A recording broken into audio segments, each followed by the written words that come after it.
Hi and welcome back to my YouTube channel. आज का जो हमारा टॉपिक है वो है डिफरेंट बेसिक इकोनॉमिक कॉन्सेप्ट्स। अगर आप हमारे चैनल पर नए हैं तो हमारे चैनल को सब्सक्राइब करें, वीडियो को लाइक करें और शेयर करें। Thank you. तो आज हम बेसिक इकोनॉमिक्स के कॉन्सेप्ट पढ़ेंगे, जिसमें आपको पता चल जाएगा कि ये जो टर्म्स हैं उनको हम जो यूज़ करते हैं उनकी आपको डिटेल आज की वीडियो में जो है वो मिल जाएगी। सबसे पहले जो है वो हमारे पास आ जाता है कंज्यूमर। ठीक है, सबसे पहला कॉन्सेप्ट है consumer. The consumer is an economic agent who has to face the phenomena of limited income and unlimited desires. With limited or given income, the consumer wants to maximize his satisfaction.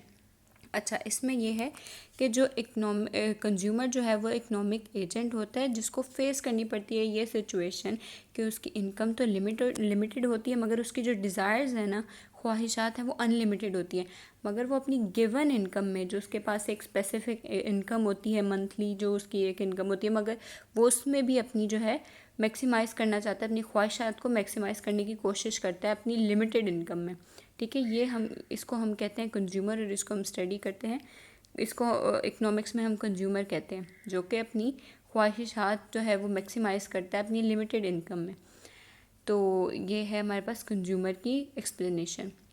आगे हमारे पास आ जाता है second point, producer.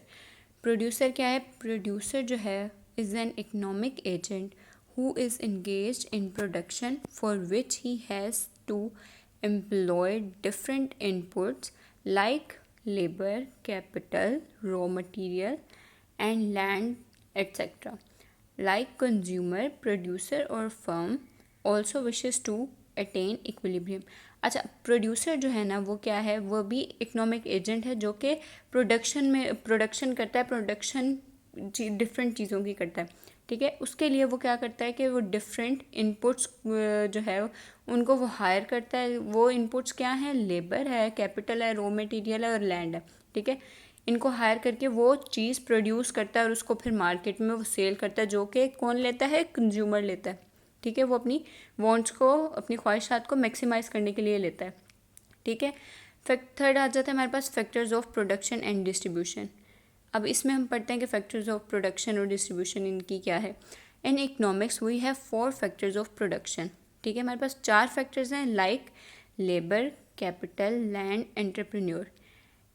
It means that production of any commodity is the result of joint effort of above mentioned 4 factors of production. ठीक है, ये जो है 4 factors of production हमें पता चल गया। हमारे पास है लैंड, लेबर, कैपिटल, एंटरप्रेन्योर। ठीक है, इट मीन्स के जो प्रोडक्शन है वो जॉइंट एफर्ट होती है इन सारे चारों फैक्टर्स की।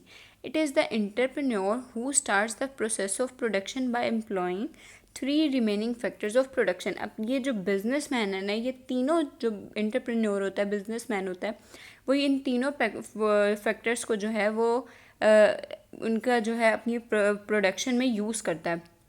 ठीक है, ये एंटरप्रेन्योर होता है जो तीनों फैक्टर्स को यूज़ करता है प्रोडक्शन के लिए। फोर्थ पॉइंट आ जाता है commodities. The other name of commodities is good.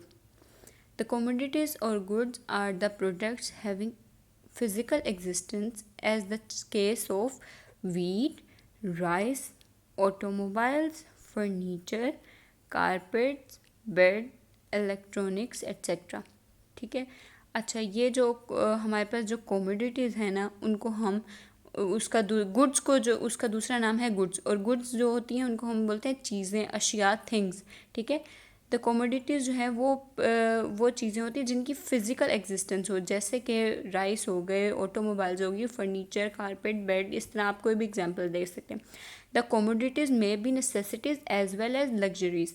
वो ज़रूरियात भी हो सकती हैं और वो आसाइशें भी हो सकती हैं।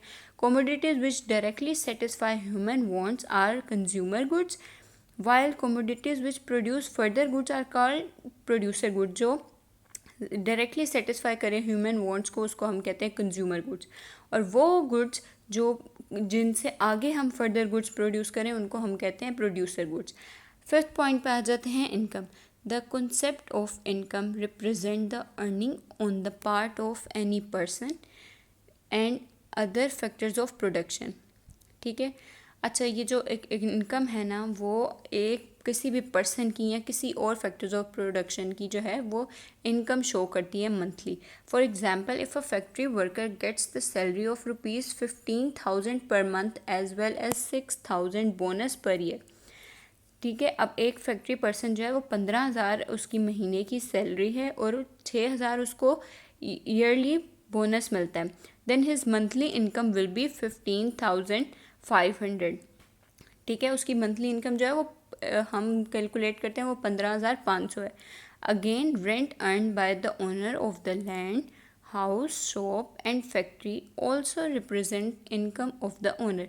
अच्छा, अगर कोई बंदा अपनी लैंड या फैक्ट्री या शॉप रेंट पे देता है और उससे जो उसकी इनकम जनरेट होती है उसको भी हम एज इनकम कंसीडर करते हैं, बल्कि वो कंसीडर क्या करते हैं, वो उसकी इनकम ही होती है ओनर की, क्योंकि उसने अपनी लैंड जो है वो रेंट आउट की होती है और उससे उसको एक स्पेसिफिक अमाउंट आ रही होती है, तो वो हम उस पर्सन की इनकम उसको कहते हैं। ठीक है, 6 पॉइंट आ जाता है हमारे पास रिसोर्सेज। रिसोर्सेज में हम पढ़ते हैं the resources may be personal as well as national. The personal resources are concern with personal wealth, personal asset and personal income. Resources जो हैं वो पर्सनल होते हैं और नेशनल भी होते हैं।